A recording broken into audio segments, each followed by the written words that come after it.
1941 সালের পার্ল হারবারে জাপানের হামলা ও 2001 সালের 9/11 এই দুটি ঘটনাই যুক্তরাষ্ট্রের ইতিহাসে বড় ধরনের গোয়েন্দা ব্যর্থতার প্রতীক হিসেবে বিবেচিত হয়।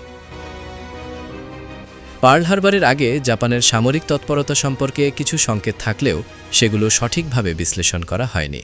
ফলে যুক্তরাষ্ট্র একদিনেই তার প্রশান্ত মহাসাগরীয় নৌবহরের বড় অংশ হারায়।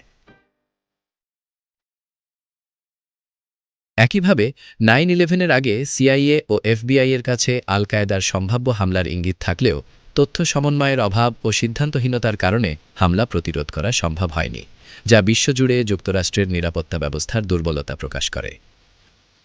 অন্যদিকে এশিয়া প্রশান্ত মহাসাগরীয় অঞ্চলে ব্যাপক প্রভাব থাকা সত্ত্বেও বঙ্গোপসাগরে যুক্তরাষ্ট্রের কোনো স্থায়ী বড় সামরিক ঘাঁটি এখনও নেই। আঞ্চলিক রাজনীতি, চীন-ভারত প্রতিদ্বন্দ্বিতা এবং স্থানীয় দেশগুলোর সংবেদনশীলতার কারণে যুক্তরাষ্ট্র এখানে সরাসরি ঘাঁটি স্থাপনে সীমাবদ্ধ।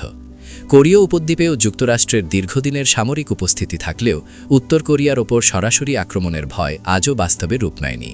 পারমাণবিক অস্ত্র, চীনের সমর্থন এবং আঞ্চলিক যুদ্ধের আশঙ্কা যুক্তরাষ্ট্রকে বারবার সংযত থাকতে বাধ্য করেছে।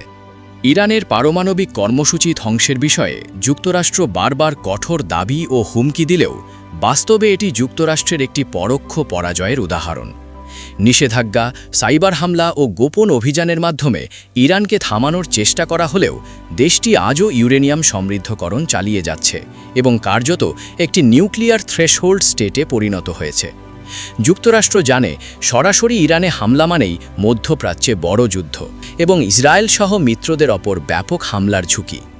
এই বাস্তবতার কারণেই তারা কঠোর বক্তব্যের বাইরে যেতে পারেনি, ফলে কৌশলগতভাবে ইরানকে পুরোপুরি নিয়ন্ত্রণে আনতে ব্যর্থ হয়েছে। অন্যদিকে ডোনাল্ড ট্রাম্পের আমলে কানাডা ও গ্রিনল্যান্ড ধ্বংস বা কেনার বক্তব্য বাস্তব ক্ষমতার চেয়ে রাজনৈতিক শোরগোলই বেশি ছিল।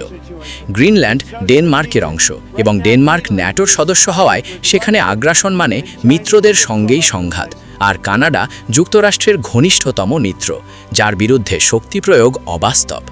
এই দুই প্রসঙ্গ একসাথে দেখায় যে যুক্তরাষ্ট্র এখনও শক্তিশালী হলেও আন্তর্জাতিক আইন, মিত্রদের চাপ ও বহুমেরু বিশ্ব ব্যবস্থার কারণে আগের মতো একতরফা সিদ্ধান্ত বাস্তবায়নের ক্ষমতা তার নেই।